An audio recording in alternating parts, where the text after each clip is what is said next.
Good morning Sahyadri media partner नगर Sahyadri associated bye Sahyadri publication.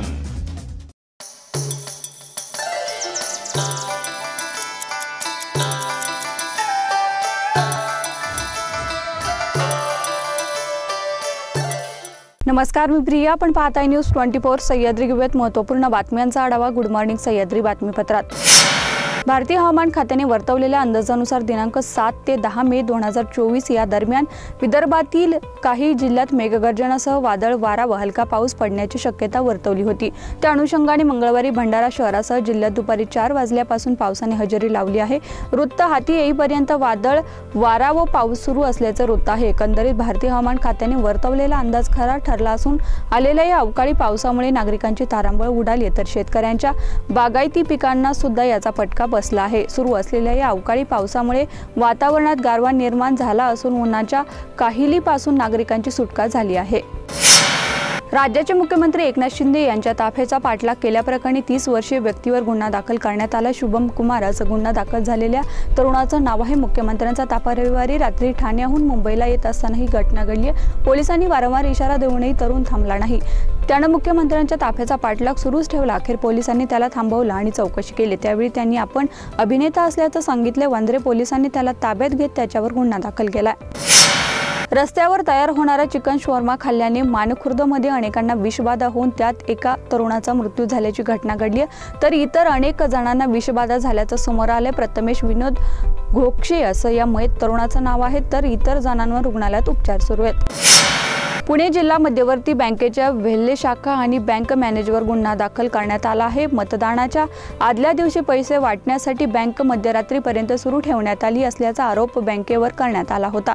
दरम्यान PDCC बँकेबद्दल शरद पवार गटाचे आमदार रोहित पवार यांनी तक्रार केली होती। रोहित पवारांनी केलेल्या तक्रारीची निवडणूक आयोगाने दखल घेतली आहे। आचारसंहिता भंग केल्याप्रकरणी आता गुन्हा दाखल करण्यात आलाय। भिवंडीत सुक्या मेवाच्या दुकानातील चोरीचा भांडाफोड करणार असल्याच्या रागातून एका व्यक्तीची हत्या करण्यात आली। विशेष म्हणजे गुन्हा दाखल होताच अवघ्या 6 तासात दोघा आरोपींना अटक करण्यात शांतीनगर पोलिसांना यश आलंय। गुड मॉर्निंग सह्याद्री बातमीपत्रात घेऊया छोटीशी विश्रांती। रोखोक पत्रकारिता, निर्भीड बाणा आणि कणखर भूमिका, महाराष्ट्राचा सखा, सत्याचा पाठीराखा, शब्दांचं सामर्थ्य, विश्वसनीयतेची उंची, न्यूज 24 सह्याद्री। विश्रांतीनंतर तुमचं पुन्हा एकदा स्वागत। पाहूयात पुढील बातमी। राज्यातील हवामानात सतत बदल होताना दिसत आहे। सध्या उन्हाळा सुरू असला तरी अनेक ठिकाणी अवकाळी पावसाची हजेरी पाहायला मिळत आहे। काही भागात अवकाळी पाऊस पडत असल्यामुळे शेतकरी चिंतेत आहेत, तर दुसरीकडे मुंबई आणि उपनगरात उष्णतेमुळे नागरिक हैराण झाले आहेत। राज्यात सध्या संमिश्र हवामानाचा अनुभव येत आहे, तर आज राज्याच्या काही भागात उष्णतेच्या लाटेचा इशारा देण्यात आलाय, तर काही भागात वादळी वाऱ्यासह पावसाची शक्यता वर्तवण्यात आली आहे। लोकसभा निवडणुकीच्या तिसऱ्या टप्प्यातील मतदान 7 मे रोजी पार पडलं आहे। महाराष्ट्रात तिसऱ्या टप्प्यात 11 मतदार संघांमध्ये मतदान पार पडलंय। महाराष्ट्रात यंदा मतदानाकडे नागरिकांनी पाठ फिरवल्याचं चित्र पाहायला मिळतंय। महाराष्ट्रात यंदा मतदानाची टक्केवारी घसरली आहे। म्हाडा आणि सोलापूर मतदारसंघातही यंदा मतदारांनी मतदानाकडे काहीशी पाठ फिरवल्याचं चित्र पाहायला मिळतंय। माढ्यामध्ये 2019च्या निवडणुकीच्या तुलनेत यंदा 7.56% आकडा घसरला आहे, तर सोलापूरमध्ये मतदारांची टक्केवारी 12.27% घसरली आहे। जर आपले सरकार आलं तर गरम गरम तव्यावर विधानसभेची पोळी लगेच भाजून घ्यावी लागणार आहे, त्यामुळे लोकसभेत विधानसभेची तयारी करा असं म्हणत रावसाहेब दानवे यांनी शिवसैनिकांना आव्हान केलं आहे। अर्जुन खोतकर तसेच माझ्यासोबत आहेत, तसेच आपण विधानसभेला त्यांच्यासोबत राहणार असल्याचं वचनही रावसाहेब दानवे यांनी यावेळी शिवसैनिकांना दिले।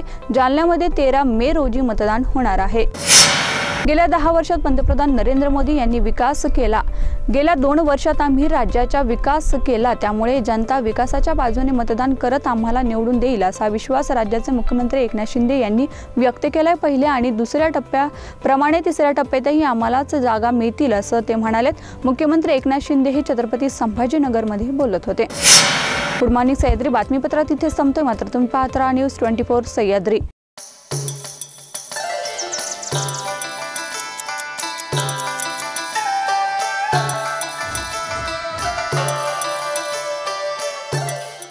शब्दांचं सामर्थ्य, विश्वसनीयतेची उंची, न्यूज 24 सह्याद्री।